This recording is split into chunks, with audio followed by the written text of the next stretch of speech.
Bien, como pueden observar, los videos son sumamente concretos a la perspectiva que se ha planteado aquí.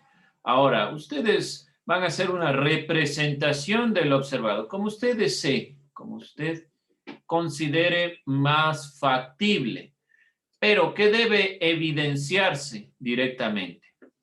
Esta perspectiva del 24 de mayo, ¿sí? O sea, tratar de resaltar lo siguiente que es menester para todos nosotros.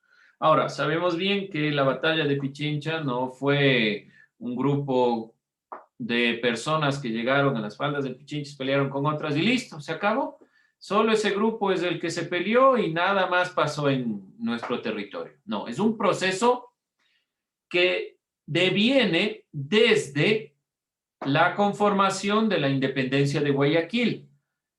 Por eso es que la independencia de Guayaquil es propiamente, o lo consideramos propiamente, una fiesta nacional, porque directamente permite que se geste la batalla de 1822. Vemos algunos representantes, además de Antonio José de Sucre, Simón Bolívar. Vemos que hay varias perspectivas también aquí, y vemos también a Don Calderón. Vemos que dentro de esta consideración, José Martí también como idearios, como gestores de la independencia han propuesto varias perspectivas que permitieron que se dé esta batalla. Como les decía, no es simplemente, por ejemplo, yo les digo, vaya, plantee una representación por medio de un dibujo, de un gráfico, y usted va a dibujar unos azules y unos rojos tirando balas de un lado a otro. No, por favor, no es esa la representación ideológica de una batalla. Es por lo general lo que hacemos. Ya tercero de bachillerato, pero 2 pistolas de 2 grupos y listo. No. La idea final es que ustedes comprendan que esta batalla conlleva un sinnúmero de ideas, de luchas previas hasta llegar a la independencia de estos territorios. Y sabemos que posteriormente Simón Bolívar genera la Gran Colombia y nosotros pasamos a ser el departamento del sur de la Gran Colombia y nos independizamos de esta Gran Colombia o nos separamos, por decirlo de una forma más concreta, en 1830 y conformamos lo que es el Ecuador. Pero la batalla de Pichincha genera la independencia de Quito, Guayaquil y Cuenca, que serán realmente las provincias principales en la primera conformación posterior de lo que será el Ecuador, que nosotros conocemos. Pueden hacerlo como ustedes deseen, es decir, plantean un mapa sencillo del territorio de lo que ahora es el Ecuador y enuncian los gestores, como por ejemplo Simón Bolívar, José Martí, que salen de Guayaquil a Quito, Antonio José de Sucre, qué sé yo, algunos elementos que evidencian realmente la perspectiva de la gesta libertaria. ¿Sí? La batalla de Pichincha ya es la culminación de esta gesta libertaria. Sabemos que en la actualidad a los presidentes se los proclama en estas fechas. Anteriormente era el 10 de agosto rememorando el 10 de agosto de 1809. Ahora es el 24 porque principalmente es uno de los elementos más importantes. ¿Por qué razón recalcamos esto? Pero, profesor, ya dijeron en el momento cívico, ¿por qué nosotros también tenemos que ver? Bueno, más allá de que es historia, que no es el punto, creo yo, el elemento central es que cada una de estas cosas nos generan identidad. Es parte, directa o indirectamente, pero es nuestra identidad. Es lo que nos conforma a nosotros con nuestra cosmovisión. ¿Alguna duda, inquietud, crítica? ¿Algo que recalcar sobre la gesta libertaria hacia el 24 de mayo de 1822? ¿Todo claro, todo oscuro? ¿Sí? ¿No hay ninguna duda? Digan algo por lo menos, jóvenes. ¿No? Nada. Bueno, vamos entonces. No se olvide realizar esto. Como les digo, la idea no es que anote. El 24 de mayo de 1822 sucedió tal cosa, tal. Tienen 3 párrafos copiados del internet, me presentan y el profe dice, qué lindo, ya sabemos de esa fecha. No, traten de identificarse. Por eso les mando una cosa diferente a la que comúnmente hacemos. Vamos con este tema. ¿Qué nos compete el día de hoy? Socialismo del siglo XXI. ¿Qué sabemos sobre el socialismo del siglo XXI? ¿Qué es esto del socialismo del siglo XXI? ¿Invento de estos jóvenes revolucionarios? ¿Qué es? Opiniones. ¿Qué es el socialismo del siglo XXI?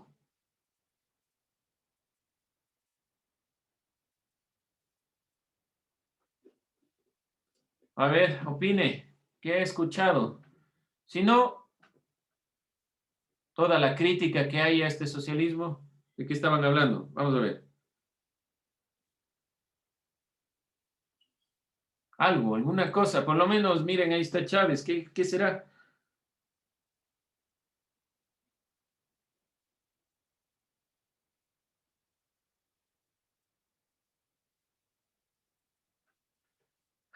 Jóvenes, ¿qué han escuchado? Aunque sea digan, es algo malo, pernicioso que nos llevó a los actos de corrupción, pero comenten. Si no, ay, tengo que ir viendo yo. Opine, prenda su audio. Francis, ¿qué sabe del socialismo del siglo XXI?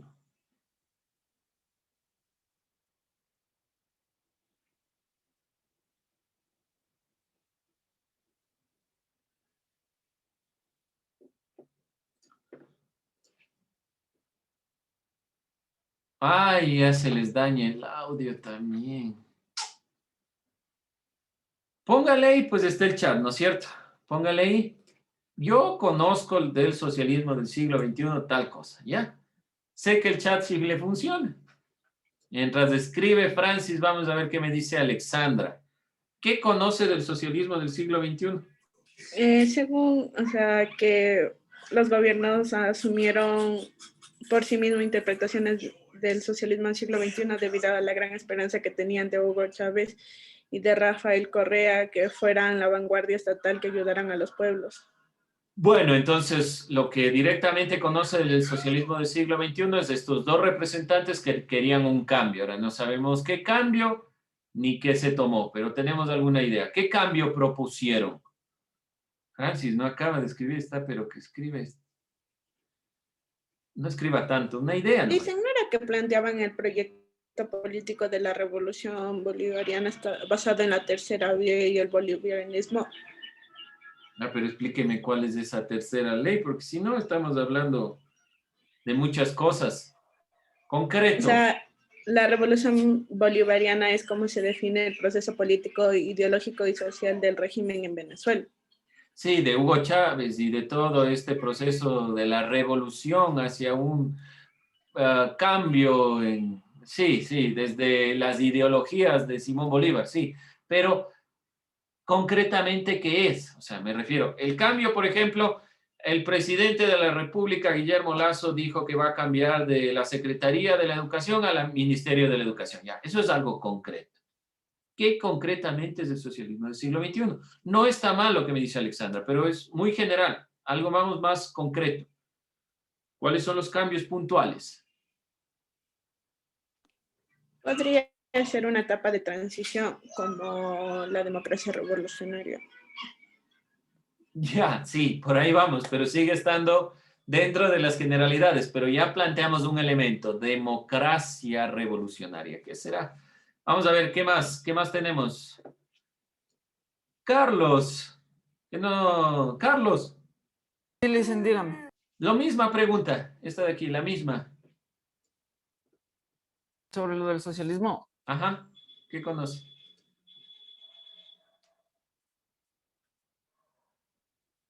Sobre el socialismo en el siglo XXI. Ajá, es un socialismo que se dio en el siglo XXI. ¿Ya? Y Espérenme un rato. ya le está consultando. ¿Qué sabe usted? No, listen, no estoy consultando. Consulte. A ver, vamos a consulten, por lo menos consulte, ya, consulte, ahí está el internet. No Está estoy todo. consultando, listen. No estoy consultando. Entonces, cuénteme. Sí, pues ¿Qué solo en la conoces? computadora, ya. El- sobre las distintas revoluciones, pues, dice. ¿La qué, perdón? No lo entendí. Las distintas revoluciones.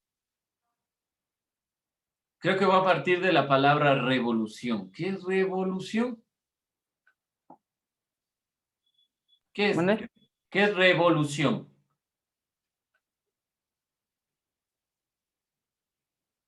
Un nuevo, o sea, como algo nuevo, dicen. Se Sí, puede decir. bueno, un Sí, elemento, algo nuevo, algo que cambia, algo que se un revuelve. cambio Sí, que lleva, por ejemplo, la revolución para un país sería algo para que cambie a bien a un país o un ya, muy pensamiento. bien, ahí vamos con eso. Quedémonos con la palabra cambio. ¿Qué cambió en el siglo XXI? Diferentes leyes y todo eso, dicen. Y todo eso no sé a qué se refiere. O Diferentes sea, leyes, bueno, diferentes leyes y que promovieron más a la igualdad, se podría decir. sí, sí se podría decir, ahí vamos, hacia la igualdad. Ven, ustedes tienen las ideas, pero toca irles guiando. Bueno, vamos con esto, puntualizando. El socialismo del siglo XXI no solamente marca una distancia con el capitalismo, que por lo general nosotros entendemos eso un socialismo. Acá el socialismo, acá el capitalismo. ¿Sí? El socialismo tal vez más cerca y el comunismo mucho más lejos del capitalismo. Pero no solo marca esta perspectiva, no solo es la posibilidad de un cambio en cuanto a propuesta en contra del capitalismo, sino que también trata de cambiar las viejas modalidades socialistas. El socialismo no es algo nuevo, no es del siglo XXI. El socialismo viene desde la época de las conformaciones de izquierda y derecha, desde el pensamiento. A ver, Carla ha encontrado algo, dice, es un movimiento político que se basa directamente de la filosofía y la economía marxista. Ya, aquí hay que tener un elemento. Alguna vez ustedes me preguntaron, ¿cuál es la diferencia? A ver, usted dice socialismo, dice comunismo, ¿qué es lo mismo? ¿Qué es uno, qué es otro? El socialismo propiamente es una postura en la cual se prioriza las necesidades de la sociedad sobre el individuo, ¿ya? Pero sus aplicaciones no son tan radicales como en el comunismo. Por eso es que se puede aliar con la democracia. Es decir, tenemos un presidente de tendencias socialistas porque prioriza el derecho de las mayorías del pueblo, no de los grupos oligárquicos, no de los grupos de poder económico. ¿Ya? Hay algunos intereses más, pero pongámoslo así para comprender. En cambio, el comunismo no plantea necesidades en cuanto a la perspectiva de la democracia. Marx ya decía, porque el comunismo se basa más en Marx que el mismo socialismo, que la única forma de superar al capitalismo es a través de la dictadura y la dictadura del proletariado. ¿Qué países son o han sido comunistas? Por ejemplo, la Unión Soviética tuvo un dictador que no llegó a través del voto popular. Cuba, que conocemos que es el caso más claro. Por ejemplo, también Corea del Norte, que son netamente comunistas, o una variación que es actual, China. Es un país populista, comunista y tiene tendencias capitalistas. ¿Qué también será? No sabemos, pero tiene algunas tendencias, ¿sí? Ahora, ¿qué pasa con el comunismo? El Partido Comunista delimita todo lo que se debe hacer. Ejemplo, China. El Partido Comunista Chino, por ejemplo, determina todo lo que se hace. No se puede ir en contra, no hay libertad de expresión ni nada por el estilo en el comunismo. Lo que dice el Partido Comunista es lo que se debe realizar y lo que se escucha y lo que se ve. ¿Sí? Es muy limitada esta perspectiva. Los socialismos toman las perspectivas de Marx como, por ejemplo, la lucha de clases sociales, la clase baja debe priorizarse frente a la clase social alta, la igualdad, la equidad, todos estos elementos, pero tiene un tinte netamente democrático, porque no va a ser solo el Partido Socialista el que tome las decisiones, o tal vez eso no se quiso. Ahí ustedes pueden decir, Pero tal vez en el continente, en los socialismos del siglo XXI, Chávez decía lo que quería y opinaba solo él. Tal vez en Ecuador sucedió lo mismo, en Argentina sucedió lo mismo. Bueno, no es el principio del socialismo, ¿sí? El principio del socialismo es priorizar a la clase más baja y darle las posibilidades para que haya una equidad, que no exista tanta diferencia entre las clases sociales altas y bajas. Una diferencia a grosso modo entre el socialismo y el comunismo. Por lo tanto, este socialismo del siglo XXI es un socialismo democrático que rechaza toda propuesta estatista, populista y totalitarista. Es decir, que no es un comunismo, porque los comunismos son totalitaristas. Vemos el caso de Cuba. Durante todo el tiempo que gobernó Fidel Castro, ¿sí? Y luego le sucedió su hermano. Bueno, en la actualidad tienen una democracia o están entrando a la democracia para ir abriendo un poco más la mentalidad, pero de todos modos esa era la idea. ¿Qué pasa después de la dictadura del proletariado según Marx? Se llega a la utopía, es decir, ya a un estado donde realmente no se necesita que les digan qué hacer, porque ya sabemos lo que tenemos que hacer. El socialismo es un poco más concreto. O sea, a ver, no podemos vivir así. Debe haber un presidente, una democracia, debe haber elecciones populares, el pueblo debe elegir, porque ¿quién es el que garantiza realmente el poder? No son los gobernantes, sino el pueblo. Se apropia de estas perspectivas y rechaza todo tipo de estas políticas. Ahora, no funcionó. Las políticas, por ejemplo, de Rafael Correa fueron populistas. Querían ganarse al pueblo, eso es populista, ganarse a toda costa al pueblo y permanecer en el poder. Eso no es propio de la perspectiva política del socialismo del siglo XXI. Hugo Chávez se mantuvo en el poder tergiversando las perspectivas de mantenerse en el poder, lo cual no es propio de esta consideración, ¿sí? ¿Qué era propiamente lo que luchaban? Realmente el Ecuador lo que ha estado luchando con los socialismos del siglo XXI es para que no se dé otra vez un feriado bancario, para que no exista otra vez un neoliberalismo totalizante que priorice solo a los bancos, a las empresas, sino que priorice primordialmente al pueblo, a las necesidades de todos, pueblo entendido como todos. Y ahí va la lucha realmente, socialismo versus capitalismo. Obviamente es la representación del comunismo de la Unión Soviética, pero vamos a quedarnos ahora con la idea de socialismo, para que no se me pierdan tanto entre no es lo mismo socialismo y comunismo, pero tampoco es que están tan separados del socialismo del comunismo, ¿sí? Miren la propuesta, la hoz y el martillo representan a los campesinos y a los trabajadores de fábrica. Eso es lo que representa esta imagen de la derecha del socialismo. Y bueno, todos conocemos el poderío económico que tiene el capitalismo. Bien, antes de entrar a estas posturas de algunos pensadores, como el sociólogo que vemos aquí, él plantea 4 ejes, Dietrich. El desarrollismo democrático regional, la economía, algo de lo que ya me parece que me estaba enunciando Carla, ¿no? Dentro de los elementos que encontró sobre el socialismo. El sociólogo Heinz Dietrich acuñó originalmente el término socialismo del siglo XXI. Él es el que propuso la perspectiva de socialismo del siglo XXI.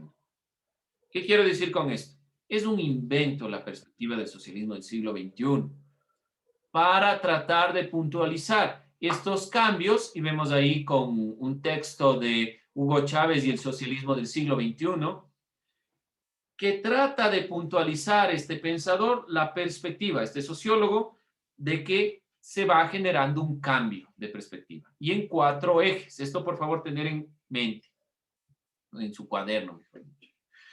Hay 4 ejes: el desarrollismo democrático regional, la economía de equivalencias, la democracia participativa y protagónica y las organizaciones de base.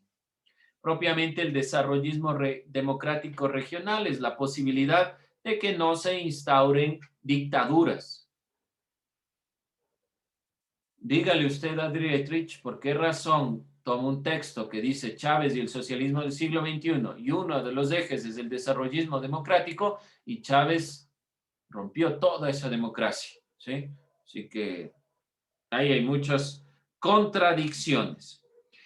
Este alemán, es un filósofo alemán, mejor dicho, un sociólogo alemán, que ha planteado esta perspectiva y ha desarrollado conjuntamente con otros pensadores la idea para superar el capitalismo. Lo que querían era que el capitalismo se quede atrás.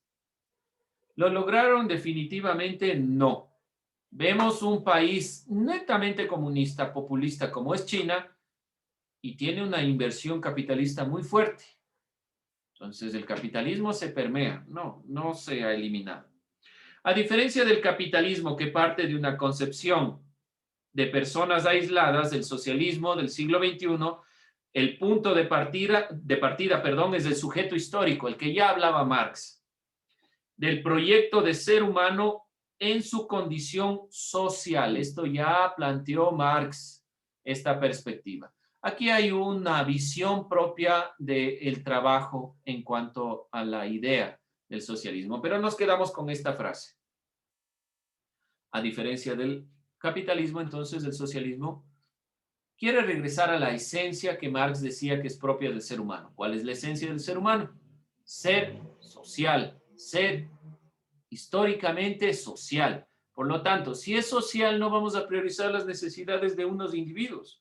Vamos a priorizar las necesidades de todos. Vemos que este socialismo como modelo tuvo una perspectiva interesante de cambio, pero no creo que se logró mucho, o por lo menos no se logró los objetivos que se querían. Generar una ruptura de las ideas principales de lo sucedido en el Ecuador, en América Latina, con la incursión de lo que veíamos en el neoliberalismo por la imposición de impuestos desde los Estados Unidos, la hegemonía de los Estados Unidos. Se quería romper esto.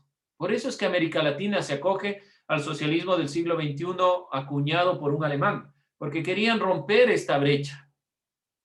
Al final se generaron nuevos cambios, vimos en la incursión de la Revolución Ciudadana, pero en la evaluación de los 14 años de Revolución Ciudadana, tal vez los primeros 4 años se generaron cambios y a partir de ahí la corrupción se fue incrementando. Cambiamos de modelo y seguíamos en la misma tonalidad. Ese es un punto crítico, esta perspectiva. Vamos a cerrar ahí, es más que nada introductorio esta parte para ir complementando. Por favor, opine sobre esto del socialismo del siglo XXI. Tomo lista y nos vamos.